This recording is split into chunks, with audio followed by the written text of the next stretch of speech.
Good evening, Athena the Witch 13 here. Tonight we're going to continue with Q&A on the craft.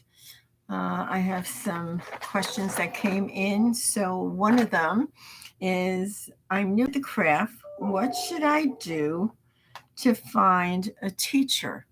Well, first of all, I would say try and learn the basics because a teacher would really appreciate that you took the effort to try and find out a little bit about the craft and prepare yourself. So that would be the first step. If you don't know anyone that is a witch in your community, you can go on the website. There are many witches on the website that do share information and educate.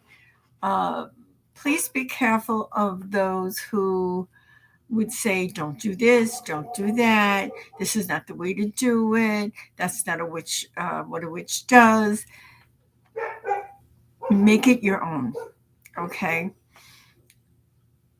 It is something that comes from within yourself. All right. You either are a witch or you're not. And how do you know that you're a witch? Well, you've always been interested in things that were not mundane. Okay. Uh, you always had questions.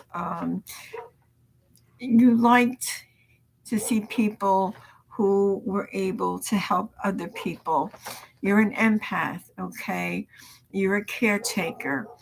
You always wondered about the metaphysics, the occult.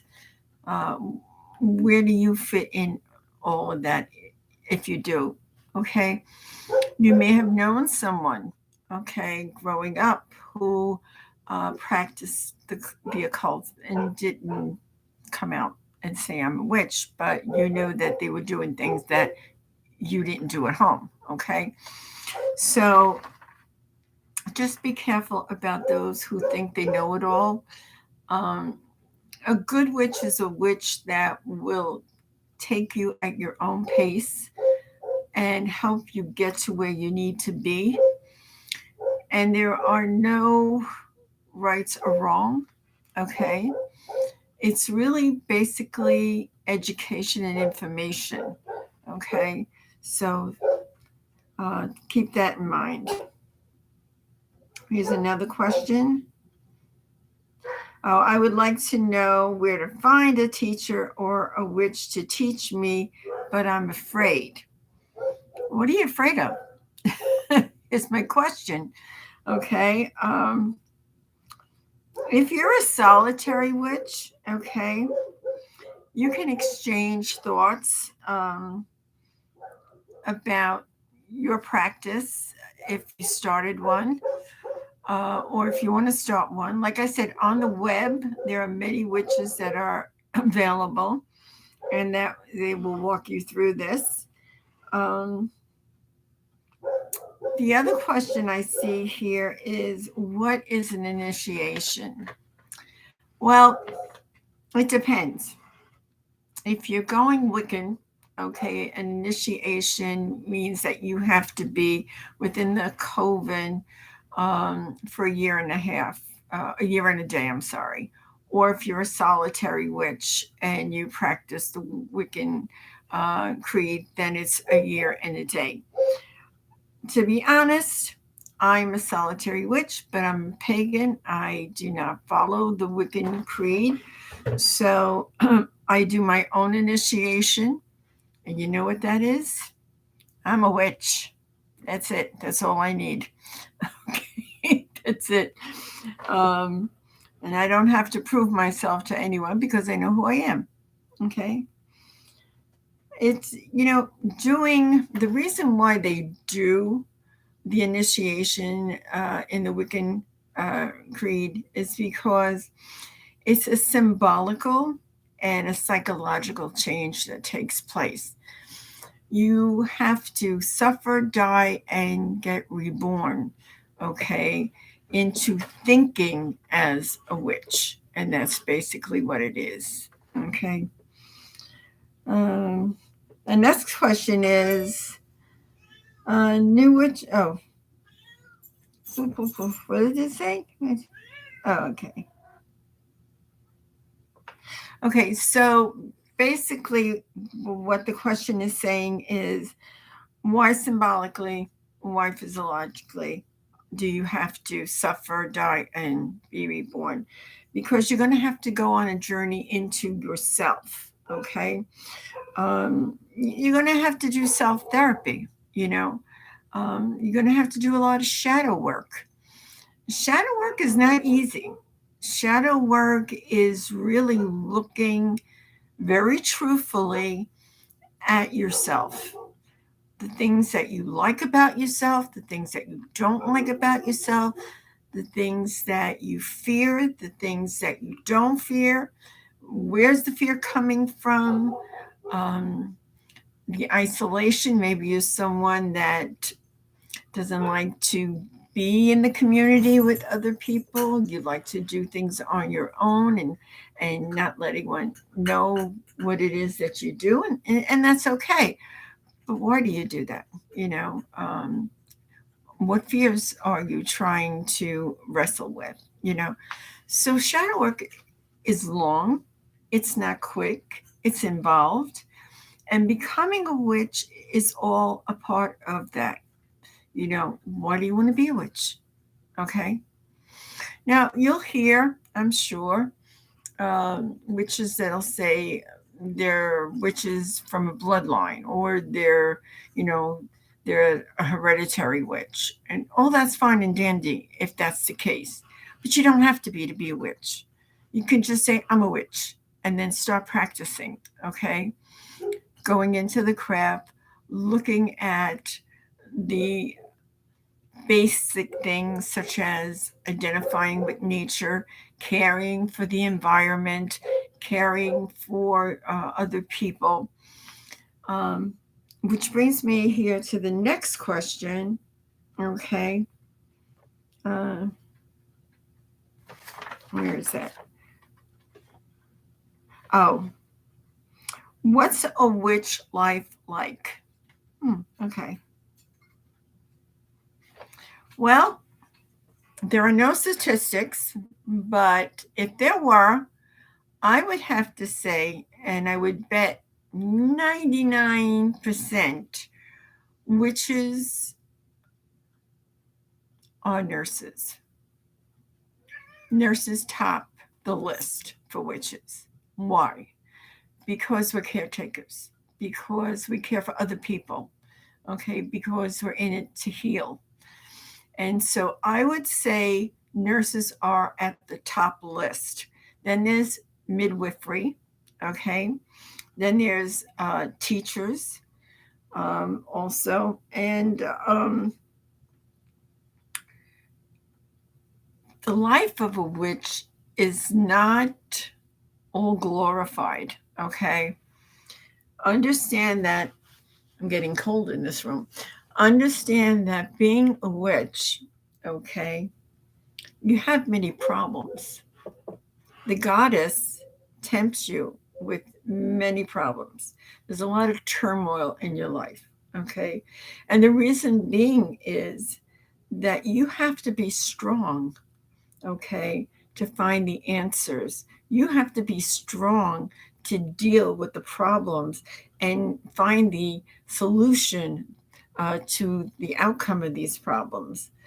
And you can't be a wimp to be a nurse or a witch. They go hand in hand. Okay. So that pretty much says it all right there. Do witches, no other witches are sending them ill feelings, you know, or ill wishes? Yeah. A witch knows that. I know that. If I feel all jittery inside and I can't put my finger on anything that would cause that, I know that there are vibes being sent to me by another witch, and I'm trying to figure out who that one witch is. And the only thing I would do is send it right back to that witch. Okay, because you do have the right to protect yourself if you're being attacked. Okay, Please, please do not go out there and wish anyone ill. Okay. That is not what we do. Okay. We are healers primarily. All right. And we wish the best for the people that we come in contact with. Another thing about being a witch is that you have many lonely times. And when I mean lonely times, you have situations that you have to work out in your head, okay, and in your heart. And you have to know how to deal with it. And so those times can be quite painful depending on who they're for, um, and how you react to the situation. Um, Excuse my dogs, they're outside playing with my husband. Um, a witch is a strong person. It's a witch is not a weak person because she's been or he has been through a lot of trials and tribulations that have made the witch stronger. Okay. Um, and so all I would say 99% of witches are empaths. And a lot of the witches that I know, and this I want to caution you about because it's very important, have some kind of illness. And when I say that, the majority will have what we call fibromyalgia, which has to do with your muscles. Okay, an intense pain throughout your body. Don't forget, you have 650 muscles. So, yeah. Um, it can be sharpening pain, prickling, intense pain. And I firmly believe that this is brought on about not protecting yourself enough and not cleansing yourself enough. Because understand, as an empath, you are taking on the energies of everyone around you. Now, I know for myself, I cannot stand to go into places where there are a lot of people. Okay. If I have to go to the mall because I have to go and purchase something, I will go in knowing what I'm going to get it, and get out. Okay. Because I will pick up all the energies that are flowing all around in the mall. Okay. And so when I get home, guess what I do? I take a shower right away and cleanse myself. Okay. And brush all that off. All right. And it's really important. I will tell you also, as a massage therapist, and I've said this many times to my students, you will not be a practicing massage therapist if you do not take care of your hands. Okay? The most you will last in the business will be 5 years because you will have created carpal tunnel syndrome. You will have stressed out your tendons to the point where it hurts to pick up things. Okay? Don't do that to yourself. Always give yourself, if you are in the business of being a massage therapist, and it's hard because if you work for a company, unlike if you work for yourself, where you can space out your clients and take the time to immerse your arms from the elbow in ice water after you've finished working with someone, okay? Dry yourself off, oil, hot stone massage, get moving all of those joints. I can't emphasize enough that if you want to work in this business, okay, that's what you got to do because you will be crippled in 5 years if you do not take care of your hands. Okay? And it's the same thing for the witch who is dealing with the public in, for example, tarot reading. When I do tarot readings, I make sure that I am protected. I make sure that I cleanse myself after the reading, okay? Because I do not want to bring that stuff back home to me, okay? And I do tarot readings also at home in my witchy room, okay? And let me tell you, this place is protected, okay? Um, so I can't emphasize enough that you need always to protect yourself, okay? A sick witch is not a healthy witch to anyone, okay? Because if you can't take care of yourself and be healthy, how are you going to heal someone else? Not happening, all right? So that's another thing. Um, the other question I got, there's quite a few of them here. Why does the goddess give witches and priestess and priest so many hard challenges?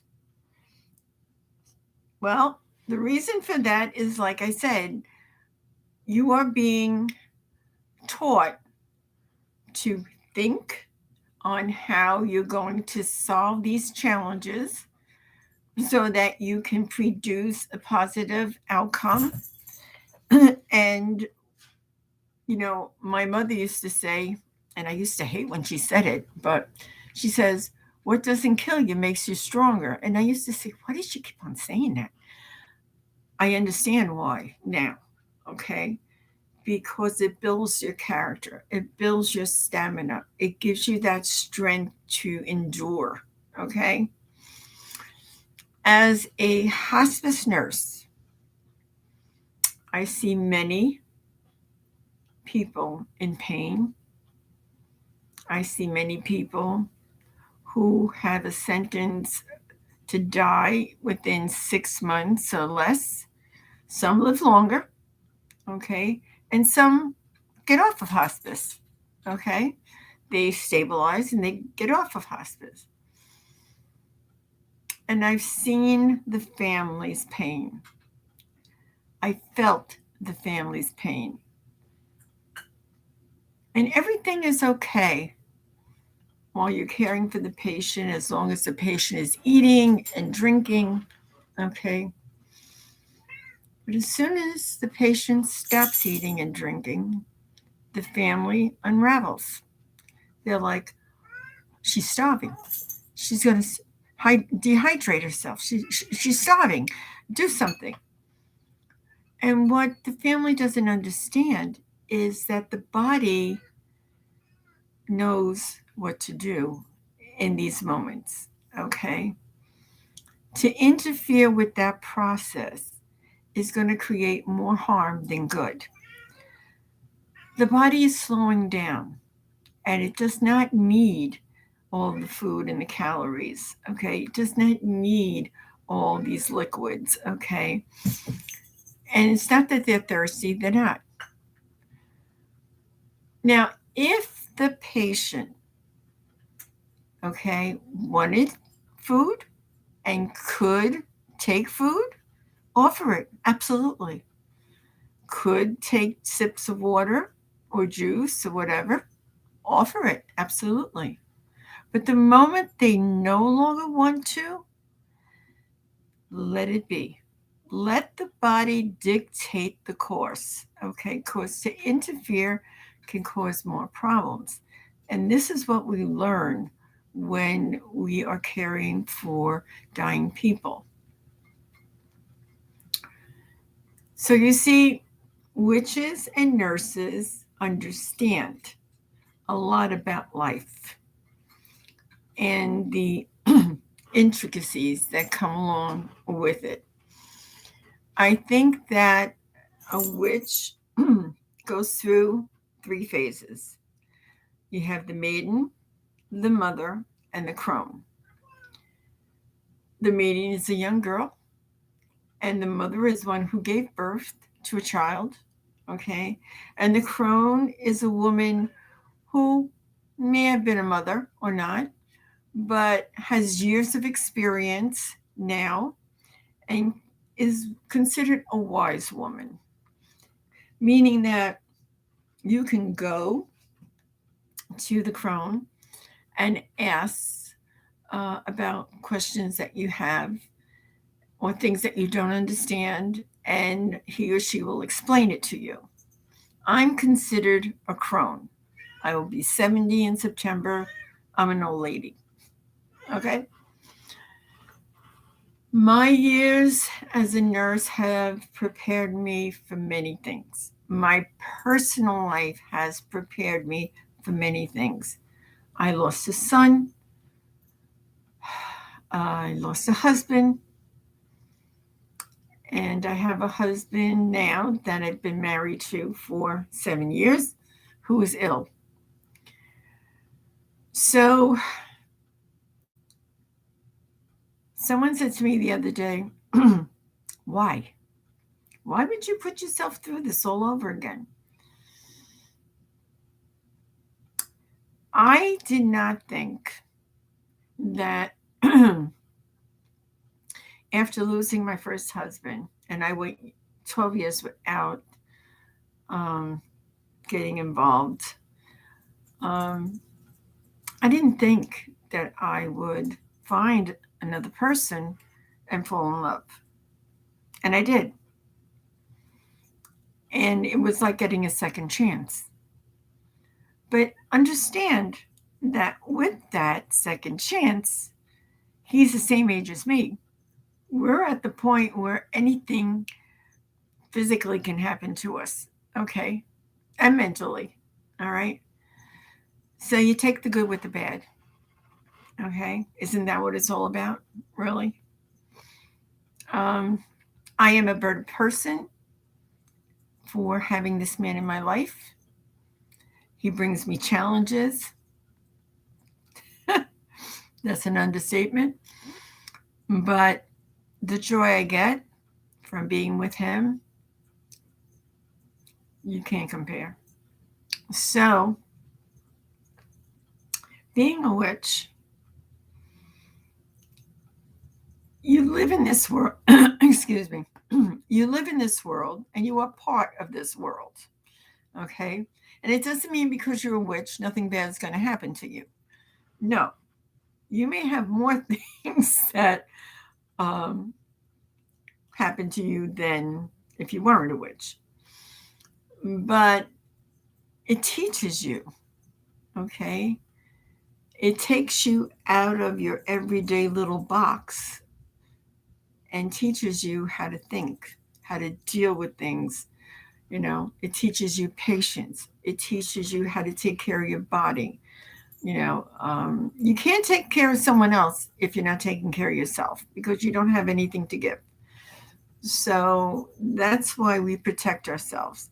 That's why we do candle magic. That's why we do spells with herbs that, protect us, project. Um, we do meditation. Okay, meditation is a very big part of my life. Okay, I think having raised 4 children, going back to school to become a nurse, okay, making sure that I didn't shortchange my children in their lives growing up, attended to their schoolwork, their curricular activities after school, took care of the house, took care of my husband, took care of the pets, and went to school. I don't know how I did it, but I did. I was younger, so probably that's why I was able to do it. Today, I don't think so. But God gives us, the universe gives us what we need when we need it. Okay? We just have to ask and be thankful and grateful and say thank you. Okay? It's not a bad idea that after you did a spell, okay, some of you may have deities out there that you deal with and have a close relationship. It's not a bad idea to give them something, an offering afterwards, because it's a way of showing appreciation. Thank you. Thank you for your help. Thank you for listening. Thank you for clearing my mind and giving me a new way of thinking. Okay. Why not? Just because you can't see someone doesn't mean they're not there. I have this happen with patients that are in hospice. Sometimes you will see the patient reaching out like this, like if they're trying to grab someone or hold on to something, and they're talking to an entity that you can't see. Are they crazy? No, they can see. You can't. Okay? And they're preparing to move on. A lot of times they see loved ones that have passed on and they have a whole conversation with them. It's okay. It's okay. Now, sometimes, and I've seen this happen, where the caregiver, who might be the husband or the wife or an adult child, gets very upset when they see their loved one talking to someone that they can't see. And they'll say, well, who are you talking to? And the patient will say, your father. I'm having a nice conversation with your father. Oh, stop that. Daddy's been dead for 10 years, for crying out loud. Stop. You're not seeing Daddy. Yeah, she is. Okay? Just because you can't see doesn't mean she can't see. And a lot of times before the patient passes, their loved ones will come to them to comfort them, to help them cross over. So don't argue with them. Just say, oh, yeah, really? How they doing? Yeah. Let them enjoy their peace because that's what they're doing. They're getting ready to cross over. They have one foot here on earth and one in the other plane, okay? Wherever that may be. So, as witches, we facilitate that. We understand that. As nurses, we facilitate that. We understand that, okay? And every dying patient teaches you something, okay? So, put all that in your toolbox and reach out for it when you find yourself in a position like that and you say, oh, I remember how to deal with that. Yeah. Which is another question is,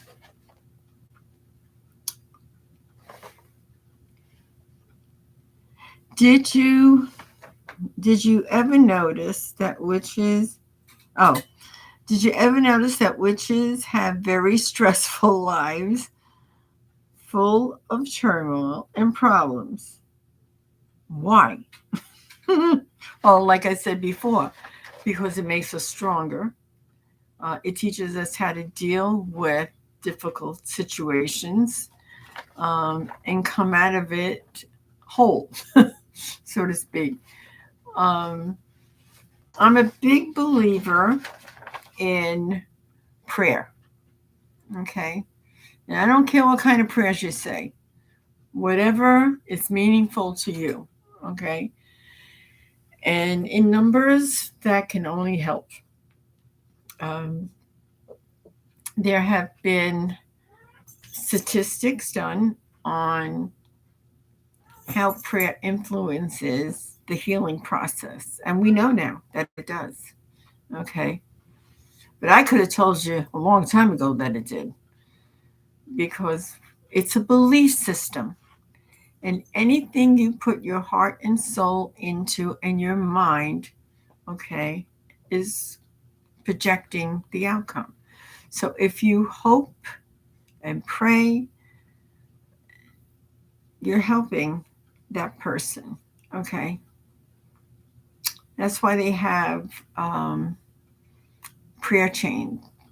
They're praying for someone who is going through a hard time.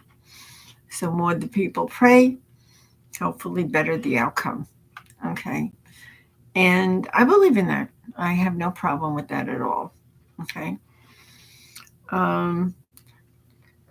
Another question is, do you have to give up your religion that you were born into to become a witch? No, you don't. I was brought up Catholic. I kept a lot of beliefs that I have, but I threw out a lot of them too. And I have a friend who's also a witch, and she's Jewish. And so she practices her faith, but she also practices the crap. So you can be of any faith and still be a witch. So you don't have to be one or the other. Okay. And people find strength in both. So there's no reason to abandon it. Witches sometimes are feared because, and I'll say this from a female perspective, we're stronger. Now, men may have more muscle and biceps, but when it comes to being strong up here, women beat them way more. Okay. That's why we give birth, because they could never do that. Okay. And the male population fears women. They fear that we're powerful. They know we have the strength. And a lot, they call us seductress, temptationist, Oh, please, get with the program. Okay? We're strong because we've learned how to deal with life. Okay? You can't bury your head in the sand and be strong. You have to tackle issues and problems. Okay? Can't turn the head and make believe it doesn't exist. That's not going to help. So we're feared because we're independent, we're powerful, we know what we want, we go for it, and we do it, and we produce. That can be scary to the opposite sex. Okay? So, just give you that for thought. Let me see what the other question. One more question.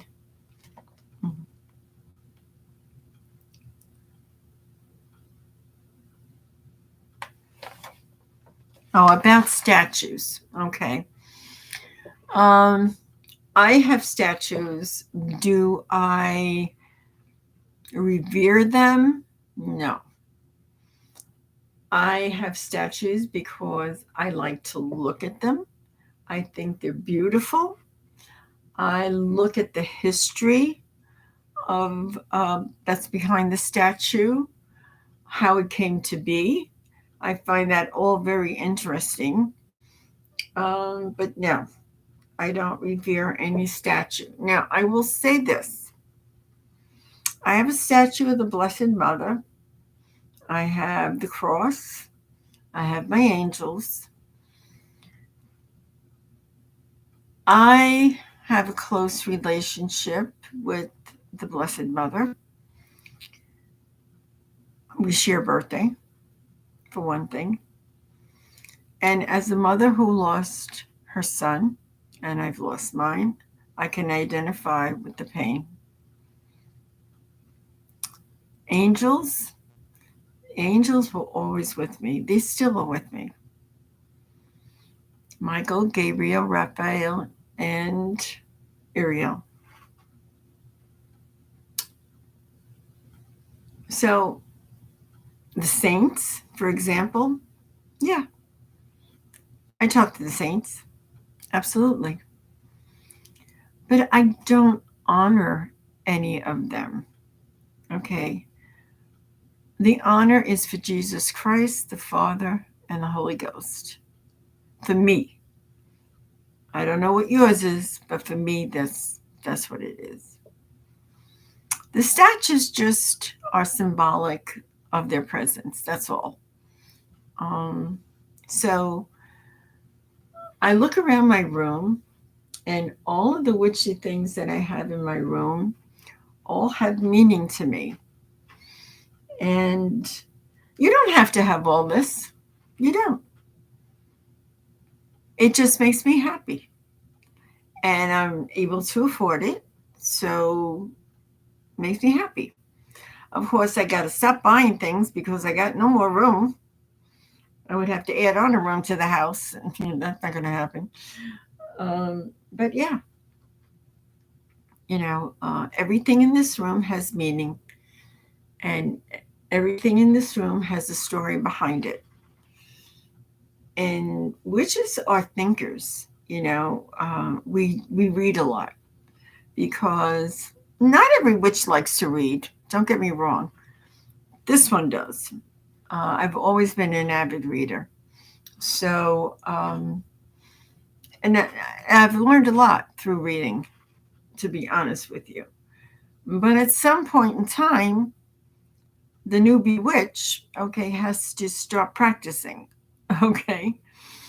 So you just got to throw yourself in there, find what works for you, and do it. You know, cast your spell and make sure you think about your spell every day. And if it doesn't work in 30 days, then maybe you need to rethink about it. Maybe you need to look at what you may not have done, or you might want to change some of the ingredients. It all depends. But it's really not just doing the spell, it's thinking, seeing, tasting in your head and your mind's eye the outcome of what your intent is for that spell. Okay? So if you focus on that, you're good. One last question. Oh, why do you read tarot cards? Why do you read tarot cards? Why do a lot of witches read tarot cards? I can't speak for other witches, but I can speak for myself. I've always been fascinated with tarot. The Rider Waite deck has always fascinated me because I can do, I don't know how many readings. And because we're all different for who we do a reading, that card, the same card that came up for this person and now this person, will have a totally different meaning for me, because not only do I read what's in the card, but I go into a psychic um, thought process that allows me to carry on this. I would say you have to do, like, here the cards are in front of you and you see what they are, and you automatically understand what the cards are saying, and you create like a story so that you can explain what the cards are saying to the person for whom you're giving the reading. Okay. And a lot of times, sometimes the question that you ask, you will get an answer for, and sometimes you won't, because the universe is saying to you, this is what you need to know to hear right now. Not saying that you can't know down the line, but right now, this is what you got to concentrate on. So I do a lot of readings at home. Um, People call in and reserve a time. And so I'll do my readings there. Um, I do a half an hour reading for $25. And I don't think that's, steep in this day and age. I think that, that's pretty affordable, a half an hour. If people want more, that's fine. We'll do more. But the thing is, if I can't read these cards, something is blocking me, I'm not going to charge you. Okay. I will not charge you. I will tell you straight off. I'm not focusing tonight. I don't know why, but for some reason I'm not. And so I will refund your money. You know, um, especially if I'm not feeling well, I will reach you because I always get a phone number or, where I can text you or something. And I'll say, it's not a good time for me to read tonight. It could be because I'm really tired and I don't want to give you a bad reading. Okay. I want to give you a reading that is for you, is right for you. And I have to have all my clarity up here to do that. I know a lot of people who don't think that way. They'll just do one reading after another and that's it. That's not me. I want you to have the reading that you're paying for. So I can be reached, okay, here at YouTube on my channel. Um, Also, you can reach me at Angelic, capital ANGELICHH at AOL.com for a reading. Um, and, if you have any questions, please, I would love to hear from you. Um, there are so many more questions, I'm sure, out there. So it doesn't matter how long you've been a witch. Do I know everything? Absolutely not. No. And if a witch tells you she knows everything, she doesn't. Okay. And if a witch tells you when you have a reading that you have a devil on your shoulder, no, you don't. Okay. You don't do that. Uh, those practices are what makes tarot readers who are legit, okay, bad publicity. Okay. So when someone tells you something like that right off the bat, forget it. Don't go there. Okay. Cleanse yourself right away. All right. Don't bring that energy with you. All right. So I will leave you tonight. And I hope you had a good time. Have any questions? Please just drop in. Let me know. If you want a reading, let me know. Okay. And I will see you again tomorrow. So have a great evening. So might it be. Bye, y'all.